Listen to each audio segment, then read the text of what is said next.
나는 죄인을 부르러 왔노라 라는 제목을 가지고 6번째 말씀을 전하고자 합니다. 예수님은 서기관과 바리새인들에게 죄를 사해 주는 권세가 무엇인지 알려주셨어요. 사람들은 죄를 사함 받아야만 중풍병자처럼 일어나 걸을 수 있다는 것을 그들 눈앞에서 직접 보여주셨습니다. 그리고 바닷가로 나가 무리들을 향해 말씀을 전하셨습니다. 시간과 장소를 불문하고 말씀을 듣기를 원하는 사람들이 있다면 언제든지 복음을 전하셨기 때문에 그래요. 복음을 전하신 예수님은 세관이 있는 큰 건물 쪽으로 걸어가셨습니다. 레위라는 사람이 세관에 앉아 있는 것을 보시고 그를 향해 너는 나를 따라라 라는 말씀을 하셨어요. 그러니까 그가 그 명령을 듣고 즉시 순종했습니다.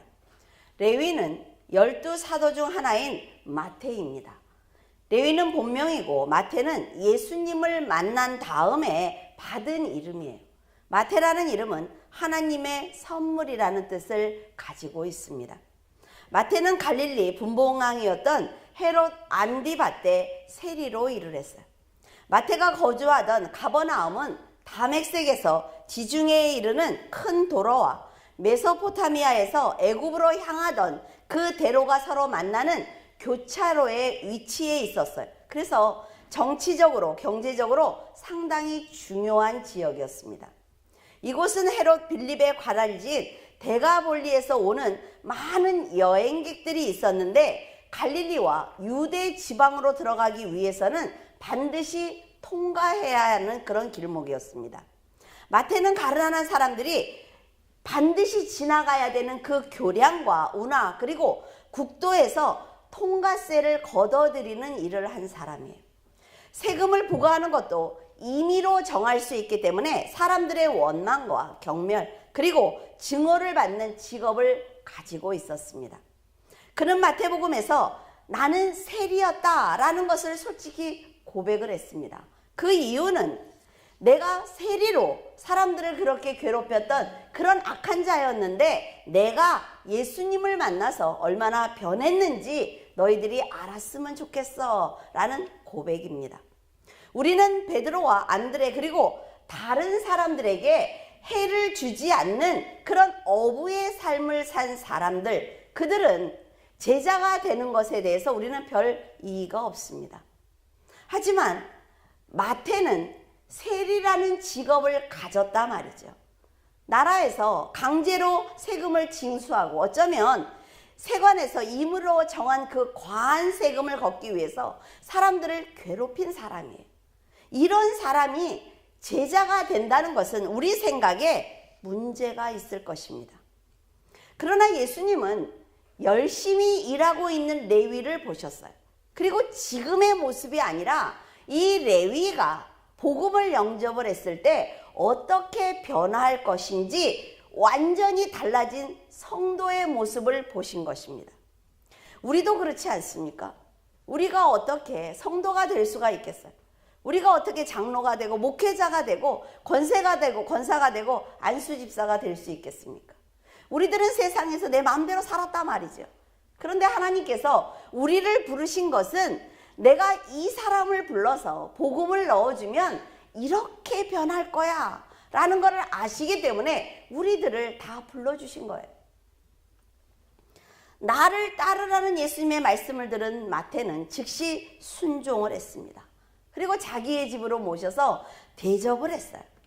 그가 식사를 준비할 때 자기들의 친구들을 다 청해서 세리와 죄인들과 예수님이 한 자리에서 식사할 수 있도록 자리를 마련한 것입니다. 나를 따르라는 말씀은 복음을 영접해라 라는 정도가 아니라 전임 사역자로 부르시는 것입니다. 예수님은 베드로와 안드레 그리고 요한과 야고보도 이렇게 부르셨습니다.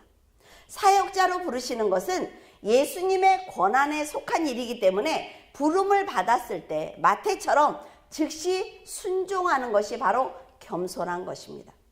세리였던 레위는 다른 사람들보다 훨씬 많은 재산을 가졌을 거예요. 그렇기 때문에 그가 지금 예수님을 따르는 것은 베드로나 안드레처럼 배를 버리는 차원이 아니라 말이죠. 더 큰 손실을 감수했을 것입니다. 하지만 예수님을 만난 마태는 자기가 가지고 있는 소유와 명예보다는 예수님이 훨씬 귀한 분이라는 것을 영적으로 알아보았기 때문에 기꺼이 포기할 수 있었던 것입니다. 그리고 예수님을 자기의 집으로 모셔서 식사를 대접한다는 것은 자기가 가지고 있는 것을 다 버리겠습니다. 왜? 바리새인들과 서기관들이 보면 그는 다시 일할 수 없단 말이죠. 나는 예수님을 만난 이후로 다 버리겠습니다 라는 것과 예수님에 대한 존경과 사랑의 표시였습니다. 유대인들의 공격을 당할 것을 그는 알고 있었어요. 하지만 그는 친구들까지 초대해서 예수님이 메시아야, 우리의 영혼을 구원하러 오신 구원자야 라는 것을 그들에게 전하고 싶었던 것입니다. 마태의 초대를 받고 이 자리에 모인 사람들은 백성들의 고열을 짜고 온갖 수탈을 일삼던 그런 자들이었습니다. 일방적으로 로마 제국에 그들에게 그 세금을 내야 되는 거예요. 정해진 세금을 내야 되는 거죠. 그러니까 이 사람들은 사람들에게 많이 거두면 거둘수록 자기들이 갖는 게 많단 말이죠. 그래서 로마 제국에서 너희는 올해 얼마를 내. 그러면 그것을 내고 남은 것을 갖기 때문에 백성들을 너무나 많이 괴롭힌 거예요. 그 자리에 지금 그렇게 일하던 사람들이 예수님과 함께 앉아 있는 것입니다. 그 자리에는 또 죄인들도 있었는데 유대인들이 볼 때 천민 계층이었어요. 율법을 제대로 지킬 수 없는 직업에 종사하고 있는 창기들이 거기에 앉아 있는 거예요. 그러니까 구원을 전하는 메시아가 어떻게 이런 악한 자들과 또 이런 천기 그런 창녀들과 함께 있을 수 있어 라는 거죠. 그래서 굉장한 충격이었습니다. 하지만 그들의 직업이 무엇이든 예수님을 만나기 전에 그들이 어떻게 살았든 그들은 지금 예수님이 전하는 말씀을 쉽게 받아들이고 있습니다. 마태의 집에 온 바리새인들은 예수님이 이방인들과 함께 먹는 것을 보면서 율법을 더럽히고 있다라고 분노하고 있습니다. 그들은 속으로 예수님이 정말 의인이라면 어떻게 이런 죄인들과 함께 음식을 먹을 수가 있는지, 정말 하나님의 아들이라면 어떻게 창기들과 교제할 수 있는지 전혀 이해할 수가 없었어요. 그러나 예수님은 죄인들과 세리들과 교제를 지금 나누시는 것이 아니라 말이죠. 그들의 영혼을 구원하기 위해서 말씀을 전할 수 있는 자리를 마련하신 것입니다. 그들이 예수님을 따랐다는 것을 보면 그들은 자신의 처지와 상관없이 말씀을 들으면서 회개한 거예요. 하늘에 대한 큰 소망이 생긴 것입니다. 지금까지 자신이 얼마나 잘못 살아왔는지 깨달았을 것입니다. 사람들의 조롱과 멸시를 받았던 자기들을 복음 안에서 사람으로 대접해주는 예수님이 고마웠을 것입니다. 마음을 열고 말씀을 듣자 하나님을 진심으로 섬기는 것이 얼마나 귀한 일인지 알게 되었습니다. 그리고 예수님이 정말 하나님의 아들이라는 것이 믿어지기 시작을 했어요. 지금까지 자신들을 경멸했던 바리새인들과 서기관들이 너무나 두려웠기 때문에 그들은 그들의 눈도 마주치지 못했습니다. 하지만 지금은 그들과 동등하게 그들보다 더 귀한 사람이다 라고 말씀해 주시는 예수님과 함께 있으면서 자신감이 생긴 것입니다. 이렇게 주 안에서는 차별이 없는 거예요. 상대의 지위와 소유의 많고 적음을 보면서 복음을 전하는 것은 예수님의 참 뜻을 깨닫지 못했기 때문에 자신 있게 전하지 못하는 것입니다. 구원은 성도를 위해서 전하는 것이 아닙니다. 영원한 지옥에 떨어질 상대방의 영혼을 불쌍히 여기는 마음으로 전해주는 거예요. 성도는 복음을 전할 때 상대방에게 물질을 요구하지 않습니다. 그런데 왜 당당하지 못하고 자신 있게 복음을 전하지 못하고 있는지 한번 생각해 보기를 바랍니다. 그것은 상대방에게 원하는 것이 있거나 성도들이 믿고 있는 예수님이 내가 생각했을 때 부끄러운 분이야 라는 생각을 하고 있기 때문에 전하지 못하는 거예요. 복음을 전하면 이 사람과의 관계가 멀어지면 어떻게 하나? 복음을 전하다가 내가 불이익을 당하면 어떻게 할까? 염려하기 때문에 전하지 않는 것입니다. 예수님이 내가 생각했을 때 정말 자랑할 만한 분이라면 여러분 전하지 않겠어요? 하지만 예수님은 상대가 바리새인이든 서기관이든 왕이든 종이든 상관하지 않고 진리를 전했습니다. 진리를 전하는 것은 예수님을 믿어달라고 구걸하는 것이 아니라 예수님을 믿고 천국에 가라고 하늘에 선물을 주는 것이기 때문에 어디서든지 복음을 전하신 것입니다. 17절에 예수께서 들으시고 그들에게 이르시되 건강한 자에게는 의사가 쓸데없고 병든 자에게라야 쓸데가 있느니라. 나는 의인을 부르러 온 것이 아니요 죄인을 부르러 왔노라 하시니라. 하나님의 아들이라는 사람이 어떻게 세리들과 죄인들과 창기들과 식사를 할 수 있느냐고 조롱하는 바리새인에게 예수님은 이런 대답을 하신 것입니다. 의사는 건강한 사람보다는 병든 사람에게 필요한 것입니다. 나는 의인이 아니라 죄인을 부르러 왔다라고 말씀을 하신 거예요. 이 한마디로 예수님의 사역이 무엇인지 우리는 알 수가 있습니다. 바리새인처럼 율법을 잘 지키고 하나님을 잘 섬기고 있다라고 자부하는 의인이 아니라 하나님만 생각하면 너무나 죄송하고 내가 죽도록 헌신을 해도 하나님의 은혜를 다 갚을 수 없다라고 고백하는 그런 죄인들을 위해서 오셨다는 거예요. 여러분들은 그런 때 없습니까? 가만히 자신을 생각하면 내가 어떻게 하나님을 믿을 수가 있지? 내가 어떻게 교회를 다닐 수가 있지? 내가 어떻게 목회자가 됐지? 이렇게 누워있다가 빨떡 일어날 때가 있어요. 어떻게 이런 자리에 하나님이 나를 불러서 하나님의 말씀을 알게 하시고 내가 어떻게 이렇게 살아가도록 도와주셨지? 라는 생각을 하면 정말 너무나 지금 하고 있는 게 부끄럽잖아요. 그죠? 나는 그러면 하나님께 뭘 하고 있지? 내가 하나님께 드린 것이 무엇이지? 라는 생각을 하면요. 기도도 할 수 없단 말이죠. 지금 예수님이 말씀하시는 게 그런 거란 말이에요. 구원을 받기 위해서는 회개를 해야 하는데 의인은 나는 내가 똑똑하니까 목회자가 된 거야. 내가 똑똑하니까 사업을 이 정도로 하는 거야. 라는 그런 생각을 가진 자들을 위해서 온 것이 아니라는 거예요. 율법을 온전히 지켰다. 나는 교회를 빠진 적이 없어. 나는 하나님 앞에 헌금하는 것을 뺀 적이 없어. 라고 말하는 그런 의인들을 위해서 나는 온 사람이 아니다. 라고 말씀하고 계세요. 회개할 것이 없다고 생각하는 것은요. 여러분 의인인 것입니다. 하지만 회개하는 죄인들은 메시아를 믿고 회개한다 말이죠. 하나님의 긍휼하심을 입으면서 내가 어떤 자인지 본인이 가장 잘 알아. 그렇지 않습니까, 여러분? 다른 사람들이 나를 판단하는 것보다 본인이 본인에 대해서 가장 잘 아는 것입니다. 하나님 앞에 어떤 자라는 것을 고백할 때 하나님은 긍휼히 여겨주시는 것입니다. 그리고 죄사함을 받게 하시는 거예요.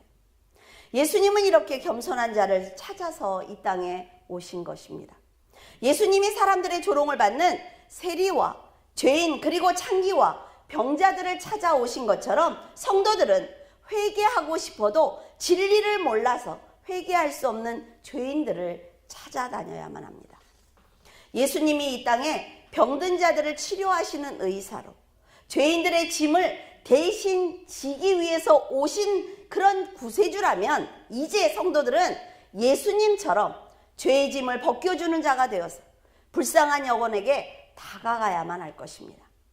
여러분이 병자를 만나기 싫어서 외면하거나 죄의 짐을 지고 쓰러지고 있는 사람을 보호해주고 치료해주지 않는다면 예수님은 하나님의 뜻대로 순종하는 자들을 찾아서 다시 길을 떠나실 것입니다. 여러분이 지금 알고 있는 말씀을 전하고 지금까지 받은 하나님의 사랑을 전하시기를 바랍니다. 그래야 사람들이 자신들의 죄를 깨닫고 그 죄사함을 받기 위해서 하나님께 나올 것이기 때문입니다. 19절에 예수께서 그들에게 이르시되 혼인집 손님들이 신랑과 함께 있을 때에 금식할 수 있느냐? 신랑과 함께 있을 동안에는 금식할 수 없느니라. 요한의 제자들과 바리새인들의 제자들은 메시아가 오신 것을 온전히 이해하지 못했습니다. 그래서 습관에 따라 금식하고 있었어요. 그들은 유대 전통에 따라서 일주일에 2번씩 둘째 날과 다섯째 날에 금식하고 있었던 것입니다. 이때 세례 요한은 헤롯의 궁에 감금되어 있는 상태였습니다. 그런데도 불구하고 그의 제자들은 습관에 따라 금식을 계속 하고 있었던 것입니다. 이렇게 실천할 수 있었던 것은 세례 요한 역시 바리새인들처럼 제자들에게 금식을 가르쳤다는 것을 알 수가 있어요. 구약에 보면 속죄일에만 금식하는 규정이 있었습니다. 하지만 이스라엘 백성들은 포로 생활이 끝나고 난 다음에 불임절과 예루살렘 함락절 같은 그런 날들을 자기들이 정해서 4번의 금식을 했어요. 그런데 신약 시대로 넘어와서 엄격한 바리새인들이 일주일에 2번씩 금식하라고 법을 제정했습니다. 이것은 아마도 자기들이 얼마나 경건한 생활을 하고 있는지 보여주기 위한 것이에요. 자기 헌신을 외적으로 드러내기 위해서 이렇게 법을 정한 것입니다. 그런데 예수님과 예수님의 제자들이 금식을 하지 않고 있단 말이죠. 그것을 본 요한의 제자들과 바리새인들이 예수님을 찾아왔어요. 그러면서 왜 당신과 당신의 제자들은 금식하지 않습니까? 라고 묻습니다. 이렇게 예수님께 당당하게 물어볼 수 있는 것은 자신들이 하고 있는 금식이 당연하다라는 생각을 하고 있는 거죠. 우리는 지금 하나님 앞에 경건한 모습을 보이고 있는데 당신은 왜 안 하고 있어? 라고 정죄하고 있는 것입니다. 하지만 그들은 왜 금식을 해야 하는지, 지금 무엇을 위해서 자신들이 금식을 하고 있는지 전혀 몰랐단 말이죠. 지금 성도들도 이와 같은 잘못을 하고 있습니다. 교회에 가서 조는 한이 있어도 날마다 새벽 기도에 가는 것을 자랑합니다. 날마다 매주의 주일을 지키는 걸 자랑해. 각종 행사에 참여하면서 그것을 대단한 신앙이라고 생각을 하고 있습니다. 물론 교회의 행사나 예배에 참석해야만 합니다. 그러나 자신이 왜 예배를 드리고 있으며 내가 왜 헌신을 하고 있는지, 그 경배를 받는 대상이 누구인지 확실하게 알고 하라 말이죠. 성도들이 예배를 드리는 대상은 바로 전능하신 하나님입니다. 여러분, 가정이 즐거우면요, 집에 들어오지 말라고 해도 아이들이 집으로 들어와요. 그렇지 않습니까? 내가 하나님을 사랑하고 하나님이 내가 드리는 예배를 받으신다는 믿음이 있으면 그 예배의 장소에 빠지지 않는단 말이죠. 하나님이, 내가 드리는 대상이 하나님이라는 걸 완전히 알고 믿으면 여러분, 율법주의자들보다 훨씬 더 율법적으로 삽니다. 우리가 모르니까 아무렇게나 사는 거예요. 하나님은 여러분이 살 수 있는 물과 공기부터 양식까지 완벽하게 만들어 주신 분입니다. 영원히 살아갈 수 있는 처소를 예비하신 분이에요. 사람들을 유혹하고 괴롭히는 사탄을 굴복시키는 만왕의 왕이라 말이죠. 그래서 성도들이 먼저 경건한 예배의 자세를 가져야만 하는 것입니다. 예수님은 보이기 위한 그런 신앙생활을 책망하고 계시는 것입니다. 아무리 금식을 하고 기도하면서 스스로 고난을 당해도 그것은 믿음이 아니기 때문에 그런 거예요. 물론 성도들은 예배를 드려야 하며 기도해야 하고 헌신해야만 합니다. 때로는 혈기를 이길 수 없고 유혹을 이길 수 없으며 내가 욕심을 감당할 수 없을 때 금식하는 것이 아주 필요합니다. 여러분, 곡기를 끊어야 돼요. 내가 지금 가고 있는 길이 또 날마다 내가 혈기를 부리고 있다든가, 내가 지금 생각을 잘못하고 있다든가, 내가 자꾸 하나님과 멀어진다든가 하면요, 금식하셔야 됩니다. 금식하면 정말 그것을 회복할 수가 있어요. 하지만 금식을 습관적으로 해서는 안 된다 말이죠. 자신의 자랑을 위해서 금식하면 절대로 안 되는 것입니다. 예수님과 제자들은 왜 금식을 안 하느냐라는 질문에 잔치집에 신랑과 함께 있는 친구와 손님들의 그 기쁨을 비유로 말씀해 주셨어요.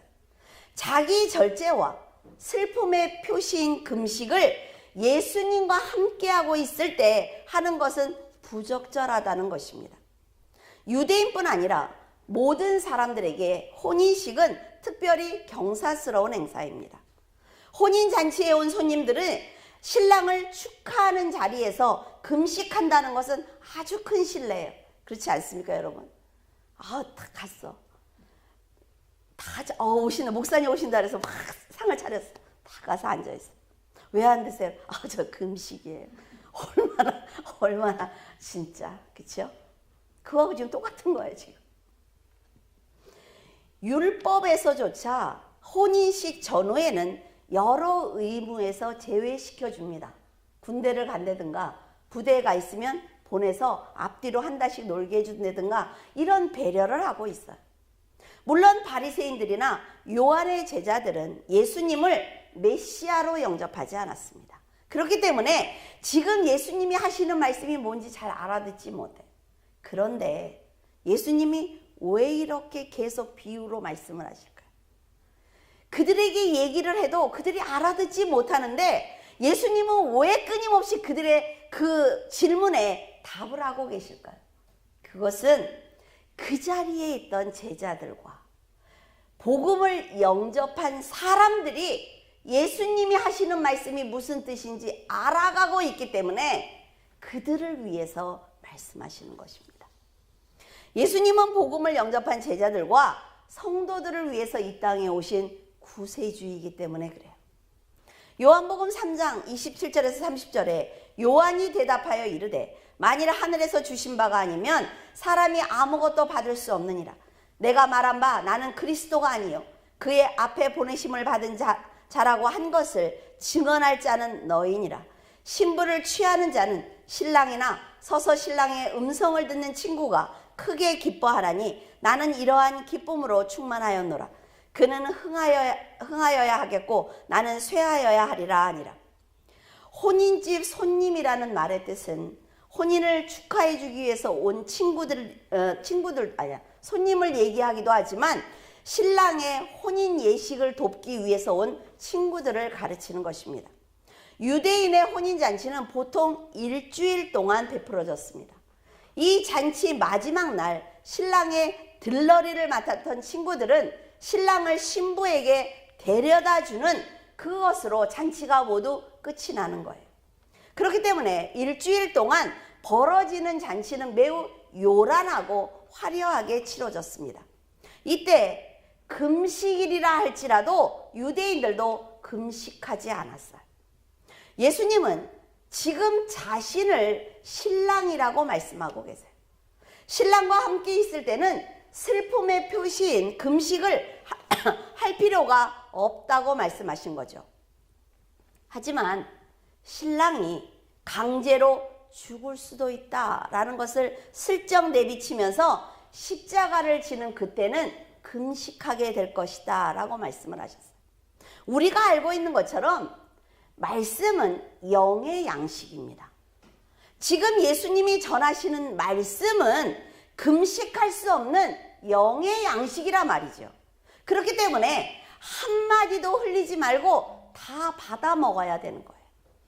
왜냐하면 예수님이 곧 죄의 짐을 지고 십자가를 지실 것이며 예수님이 세상을 떠나심으로 먹고 싶어도 영의 양식을 금식할 수밖에 없는 슬픈 날이 올 것이기 때문입니다. 21절에 생배 조각을 낡은 옷에 붙이는 자가 없나니 만일 그렇게 하면 기운 새 것이 낡은 그것을 당겨 헤어짐이 더하게 되느니라. 예수님은 새로운 진리와 교훈 그리고 성도의 삶의 자세를 지금 알려주고 계십니다. 예수님이 가르치고 계신 새로운 복음을 상징하는 생배 조각을 율법주의의 구조와 형식을 위주로 하는 유대주의의 상징인 낡은 옷에 딱 붙인다면 낡은 옷은 조금만 자극을 줘도 찢어져 버릴 것입니다. 율법을 지키는 것, 법을 지키는 것이 곧 신앙이라고 생각했던 사람들에게 새로운 복음을 전해주면 그들은 견디지 못하고 넘어지는 거예요. 왜냐하면 내가 지켜왔던 것, 내가 법으로 지켰던 것, 나는 이렇게 살았어, 신앙을 가지고. 그런데 지금 새로운 복음을 탁 넣어주면 감당이 안 되는 거죠. 왜? 어떻게 해야 될지 모르는 거야. 내가 신앙생활을 어떻게 해야 될지 모른단 말이에요. 복음과 생명의 진리는 율법주의와 형식적인 신앙과 자기의 의의를 내세우는 의인과는 절대로 합칠 수가 없습니다.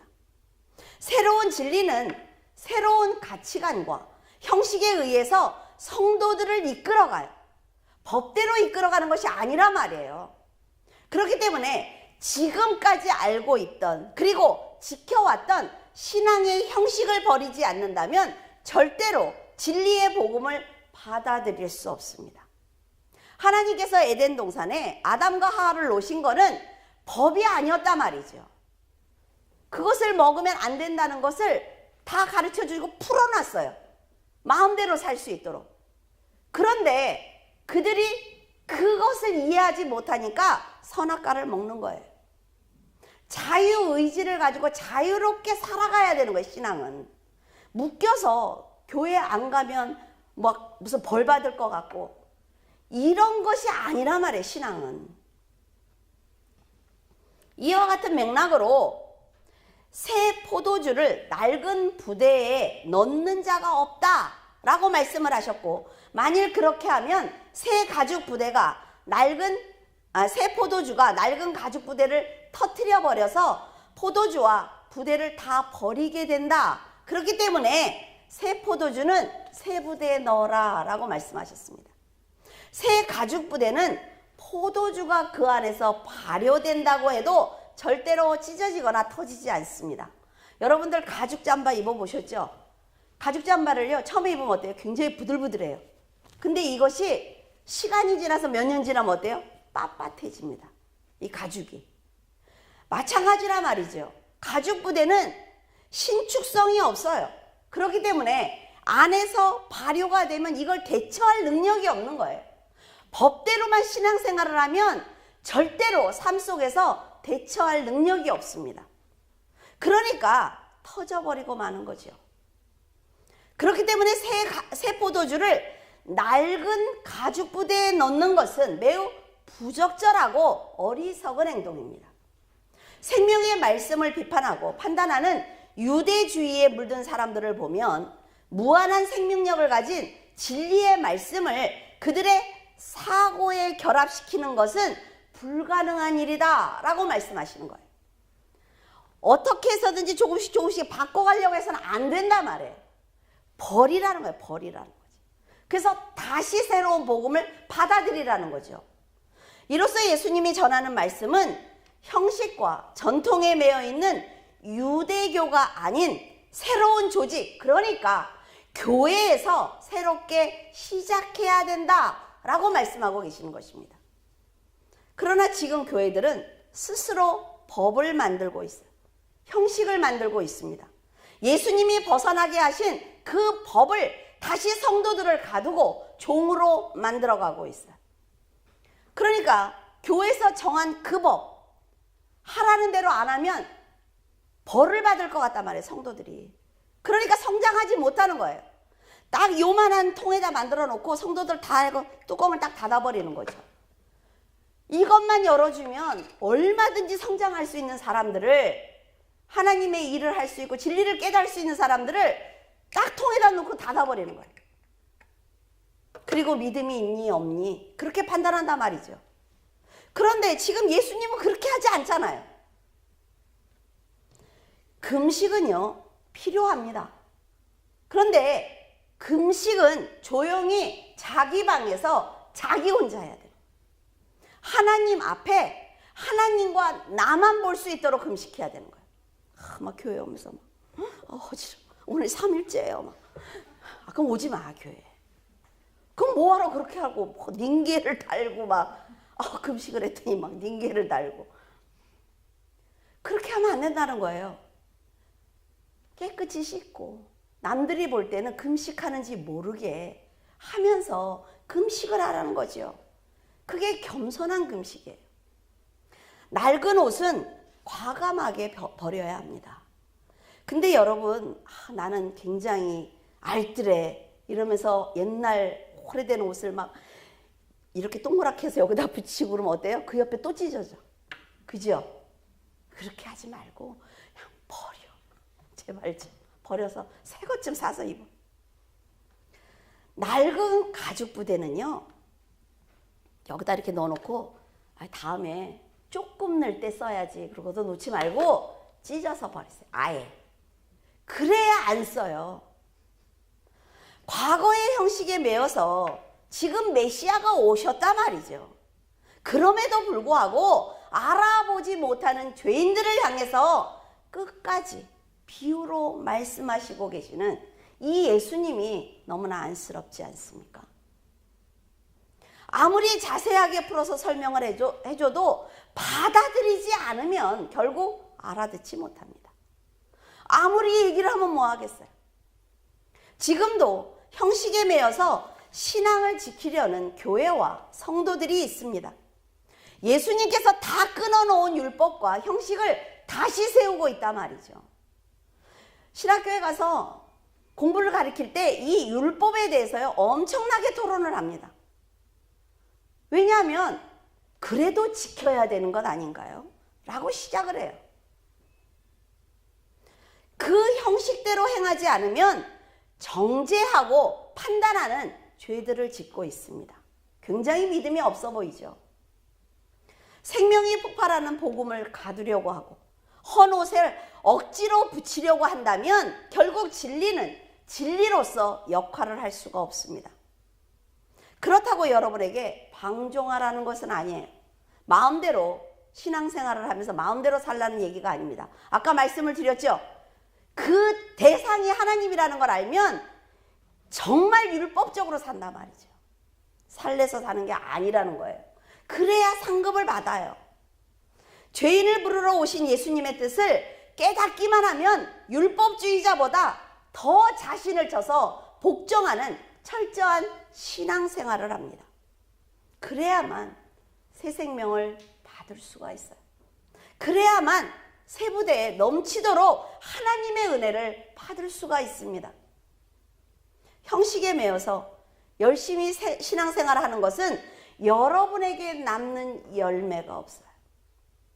하지만 말씀을 깨닫고 열심히 신앙생활을 한다면 하나님의 용서와 은혜 그리고 상급의 열매가 있을 것입니다.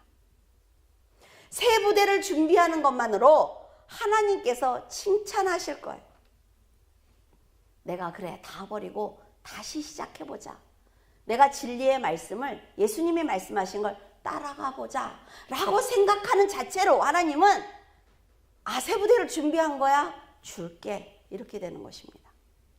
저는 오늘도 기도를 하면서 그런 생각을 했어요. 설교를 지금 이번 주에 5번을 하죠. 5번을 죽도록 써도 한 주치예요. 그럼 다음 주에 뭐예요? 또 써야 되죠.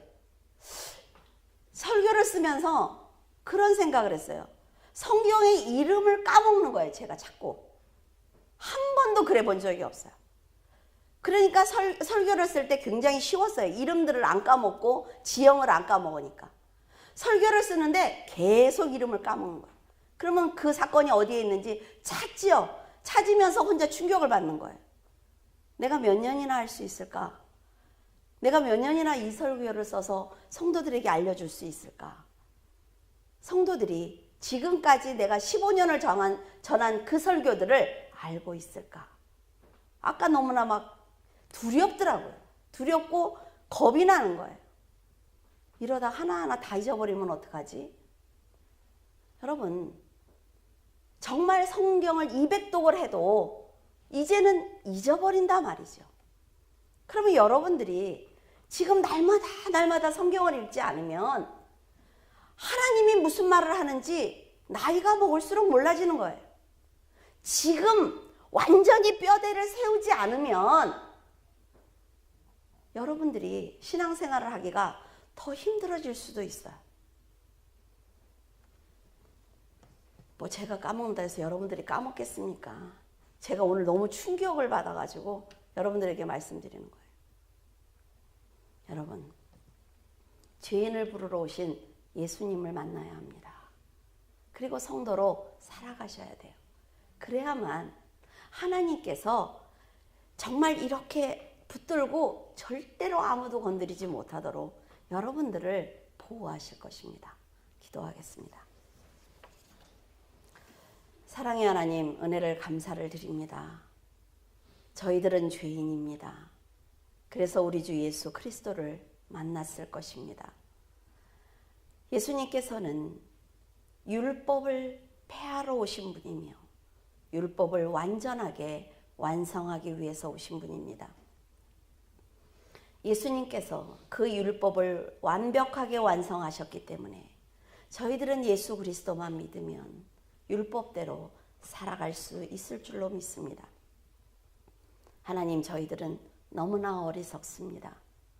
하나님 아버지께서 이제 자유하라고, 이제는 정말로 너희들이 아름답게 신앙생활을 하는 것 내가 보고 싶다고 우리 주 예수 그리스도를 보내시면서 새 복음을 주셨지만 저희들은 아직도 그 누군가가 이끌어가지 않으면 한 발자국도 걸어가지 못하고 그 누군가가 명령하지 않으면 하나님 아버지 저희들은 신앙생활을 하지 못하는 연약함을 가지고 있습니다. 아버지 하나님께서 도와주시옵소서. 귀한 물줄기 교회 성도들을 지켜주시옵시고 하나님의 귀한 말씀을 믿고 깨달으며 전할 수 있도록 하나님 도와주시옵소서. 아버지 하나님께서 성도들에게 세부대를 주신 줄로 믿습니다. 그 안에 하나님 아버지께서 세포도주를 가득 채워주셔서 많은 사람들에게 나누어도 언제나 믿음의 그리고 축복의 그리고 상급의 포도주가 넘쳐날 수 있도록 도와주시옵소서. 저희들을 위해서 이 땅에 오신 예수님께 감사를 드립니다. 저희들이 만입이 있은들 어떻게 다 감사할 수가 있겠습니까? 저희들은 주님께서 주신 그 사랑을 가지고 하루하루를 평안과 안식을 누리며 살아가겠습니다. 그것이 겸손이고 그것이 사랑이며 그것이 하나님의 은혜에 보답하는 길인 줄로 믿사오니 하나님 성도들을 지켜주시옵시고 악한 자와 악한 영에 건드리지 못하도록 도와주시옵소서. 주님께서 함께 하심을 감사하며 우리 주 예수 그리스도 이름으로